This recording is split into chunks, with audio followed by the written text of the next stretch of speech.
may tinatanim ka. Kasi pagdating ng araw, maganda yung magiging resulta. Kahit wala ka na, at least may mamamana sila.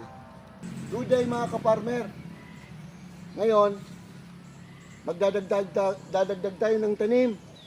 Ito yung tinatawag nating agarwood.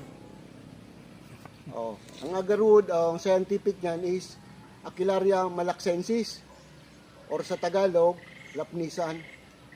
Bihira pa talaga to itanim. Ngayon, bihira pa rin ang farm nito. Ang ratio nito in 1 hectare, 800 plants in 1 hectare, approximately in 5 years, mayroon kang 40 million. So, good investment. Good investment siya. Then, tinatanim to sa mga malawak na taniman.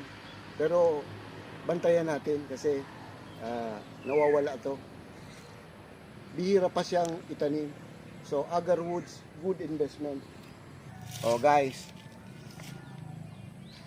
Kaya, magtanim tayo para may investment tayo sa mga susunod na taon. Kung hindi man, at least ito namamana. Namamana siya. 'Di ba? Sa paglaki niya, at least may mamamana yung mga anak mo, mga mahal mo sa buhay, 'di ba?